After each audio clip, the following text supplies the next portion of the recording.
from over there, it looks quite bright, but then actually under here, it's like blinding.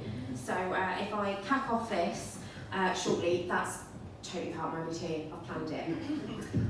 Oh my goodness, this is nice. I like how we've got nobody in the front row because everybody's still very respectful of 2 metres.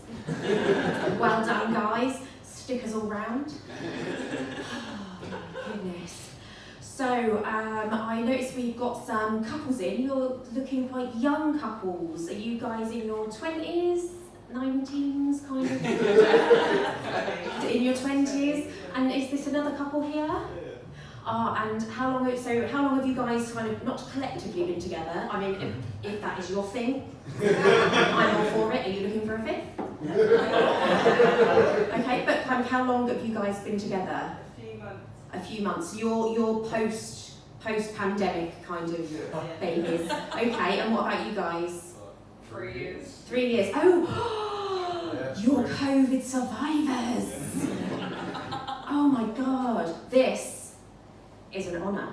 Because, let's be honest guys, COVID was either make or break for your relationship. Mine was COVID break.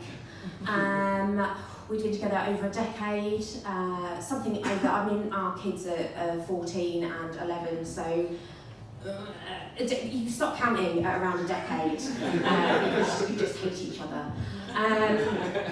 But as we came to kind of the end of pandemic and we started going out and doing stuff and seeing people more, I thought I probably need to like start dating again. And I'll be honest, over the last decade, things have changed a lot.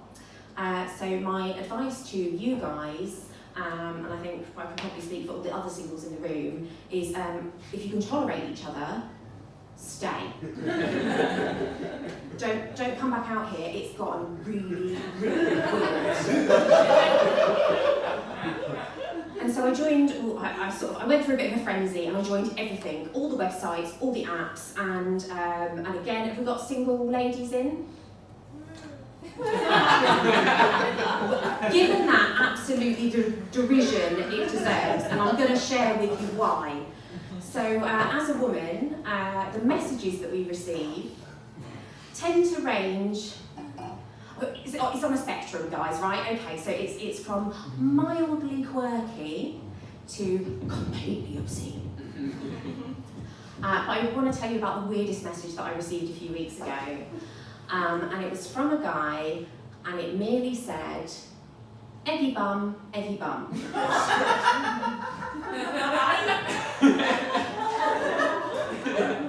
Nothing, no contact, nothing further. And I kind of looked at this and was like, weird. Didn't think anything more of it. For a little while. And I have to say, I've now been obsessing over this for weeks. And guys, what if that was actually code? What if that guy has actually been kidnapped by someone?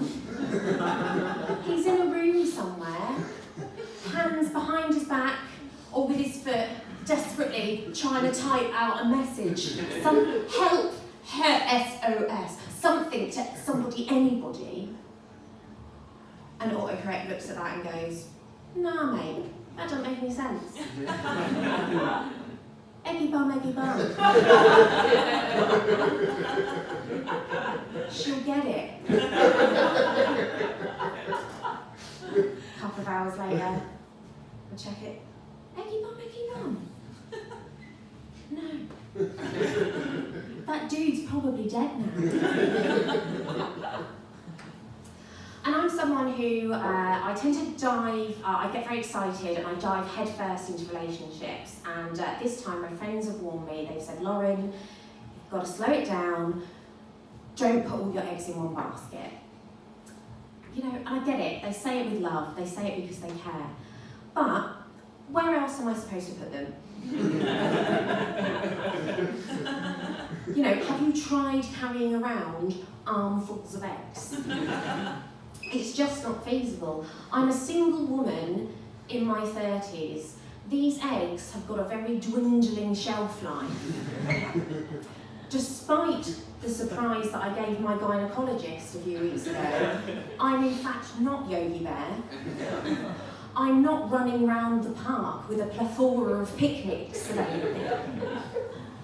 These have got to go somewhere, and soon. Looking for somewhere to put my eggs is actually my dating headline. And one of these sites that I joined, and it matches you with people based on like a personality compatibility quiz. And you fill this in, and then a few days later it sends you back your most compatible matches. So I did that, got the email, a couple of days later, went on, opened it up, brilliant. Top match, my dad.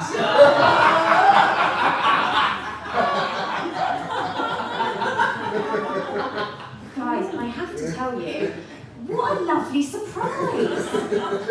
I had no idea he was still alive! But it did leave me in a bit of a quandary.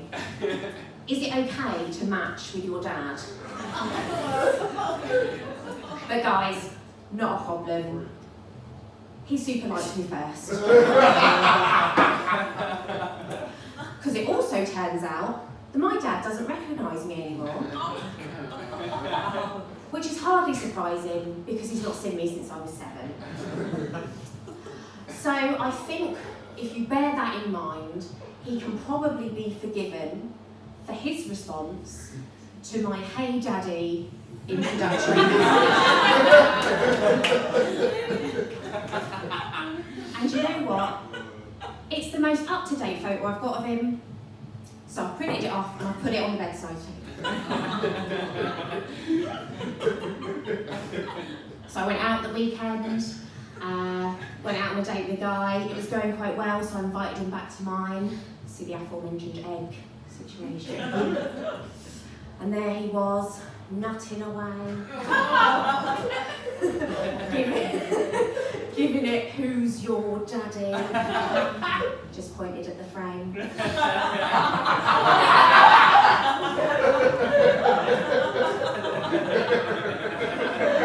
went down about as well as you could expect. So I thought, you know what guys, I think maybe it's time that I just go back to basics for a bit. So I'm negotiating a threesome with my best friend and his wife. And it's a bit complicated because my best friend and his wife, they live in Wales and I'm in London. So it's less about the who's putting what in who and more about the who's hosting who, where to do what. But it's London, of course. They said to me, Lauren, we're going to come and make a weekend of it. But that does leave me to wonder, do they actually want to fuck me? Or am I just cheaper than an Airbnb? That's it for me, guys. I'm going to